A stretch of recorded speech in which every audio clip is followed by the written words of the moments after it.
Hello everyone, आप सभी का स्वागत है हमारे नए वीडियो में। जो आज का जो ये वीडियो होने वाला है, ये वीडियो होने वाला है स्टोरेज डिवाइस के ऊपर। जैसा कि लास्ट दिन हम लोग रैम रोम के बारे में पढ़ रहे थे, तो वो जो है वो हमारा प्राइमरी डिवाइस है। आज जो हम पढ़ेंगे ये हमारा सेकेंडरी स्टोरेज डिवाइस के लिए हम पढ़ेंगे। तो जैसा कि आप स्क्रीन में देख रहे हैं, ये स्क्रीन में आज लिखा हुआ है स्टोरेज क्या होता है। तो सबसे पहले हम समझेंगे स्टोरेज क्या होता है।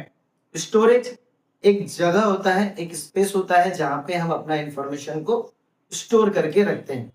ये जगह जो है ये एक हार्ड ड्राइव होता है जहां पे हम अपना फोटोज, वीडियो, म्यूजिक, डॉक्यूमेंट्स और अगर कोई प्रोग्राम भी है, सॉफ्टवेयर भी है, तो हम वहां पर स्टोर करके रखते हैं।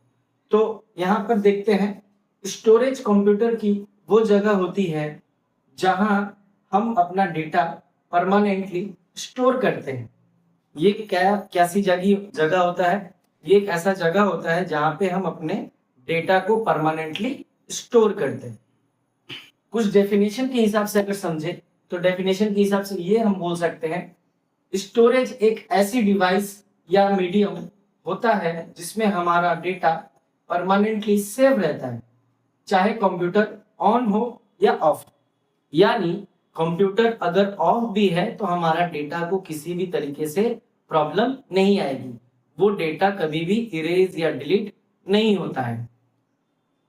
यहाँ पर हम स्टोरेज जो करते हैं वो क्या कर सकते हैं? फोटोज कर सकते हैं, वीडियोस कर सकते हैं, म्यूजिक, डॉक्यूमेंट, कोई फोल्डर या कोई प्रोग्राम। जैसे मान लीजिए आपके पास अगर VLC मीडिया प्लेयर है, ये एक मीडिया प्लेयर आप अपने हार्ड ड्राइव में स्टोर करके रख सकते हैं। यहाँ पे आज जो हम देख रहे हैं ये हार्ड डिस्क और SSD के बारे में समझ रहे हैं। ये जो हमारा सेकेंडरी स्टोरेज डिवाइस है इसके बारे में। तो यहाँ पर आप देख सकते हैं कि हमारा जो टॉपिक है उस टॉपिक के हिसाब से हमारा स्टोरेज डिवाइस का कुछ खास बातें हम समझते हैं। डेटा को परमानेंटली सेव करता है, कंप्यूटर ऑफ होने पर भी डेटा सेफ रहता है, बड़ी कैपेसिटी में डेटा स्टोर कर सकते हैं, डेटा को इजीली एक्सेस और मैनेज कर सकते हैं। डिफरेंट टाइप की स्टोरेज डिवाइस होती है। ये जो डिफरेंट टाइप की स्टोरेज डिवाइस जो यहाँ पर लिखा गया है, ये स्टोरेज डिवाइस या तो हार्ड ड्राइव हो सकता है, या तो SSD हो सकता है, या तो आपका पेन ड्राइव हो सकते हैं, या कोई अदर मेमोरी सेक्शन हो सकता है जहां पे आप अपने डेटा को स्टोर करके रख सकते हैं। यहाँ पर हम आगे और समझेंगे एक रियल लाइफ एग्जांपल के रूप में कि रियल लाइफ एग्जांपल में स्टोरेज डिवाइस किस तरीके से काम करता है। जैसे आपके पास बहुत सारे वीडियोस हैं, तो ये वीडियो को आप जहां पर स्टोर करके रखते हैं ये हार्ड डिस्क के किसी एक जगह पे स्टोर होकर के रहता है।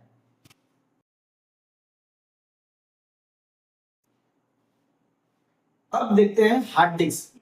हार्ड डिस्क जो होता है ये देखने में कुछ इस प्रकार के होते हैं। ये एक मैग्नेटिक डिस्क होता है जहां पर सारा डेटा स्टोर करके रखा जाता है। इस जो डिस्क है इसको हम कहते हैं प्लेटर। यहाँ पर एक रीड राइट हेड होता है, उसके बाद होता है यहाँ पर स्पेंडल होते हैं, कुछ मोटर्स होते हैं जो कि डिस्क को ऑपरेट करने में मदद करते हैं और डेटा को रीड और राइट करने में भी मदद करते हैं। अब इसका कुछ जो फीचर्स है ये फीचर्स के बारे में हम समझेंगे। फीचर्स जो होते हैं हार्ड डिस्क के ये होते हैं परमानेंट स्टोरेज होता है, हाई स्टोरेज कैपेसिटी होते हैं। हार्ड डिस्क जो होते हैं वो 500 GB, 1 TB या उससे अधिक भी हो सकते हैं। इसका जो डेटा मैग्नेटिक डिस्क पर स्टोर होता है, जैसा कि मैंने आपको कहा कि एक मैग्नेटिक डिस्क है, डेटा जो है यहीं पे स्टोर रहता है। इसका जो स्पीड है थोड़ा कम होता है। इसके जो मैकेनिकल पार्ट होते हैं ये मूविंग होते हैं, ये हमेशा काम करते रहते हैं। इसके अंदर एक मोटर है जिस मोटर की मदद से ये डिस्क को ऑपरेट करता है। इसके जो प्राइस होते हैं ये थोड़े सस्ते होते हैं। और इसके जो शॉकिंग जो होता है ना, जैसे कि मान लीजिए कभी आप अगर कोई हार्ड ड्राइव है, अगर वो आपके हाथ से थोड़ा सा अगर गिर जाता है या उस पे अगर उसके डिस्क में अगर कोई स्क्रैच आ जाता है तो स्क्रैच आने पर वो डिस्क खराब हो सकता है।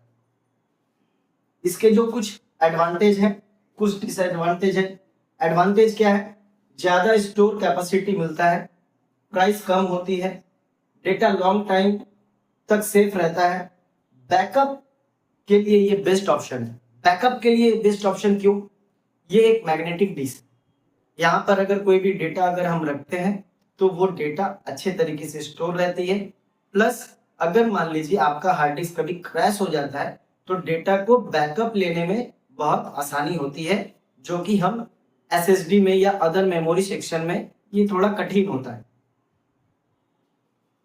जो टाइप्स होते हैं हार्ड डिस्क के, ये 3.5 इंच के होते हैं, 2.5 इंच के होते हैं और एक्सटर्नल होते हैं। ये जरूरी नहीं कि हार्ड डिस्क जो है वो सिर्फ इंटरनल हो, एक्सटर्नल हार्ड डिस्क भी होता है जैसा कि हम यूज करते हैं।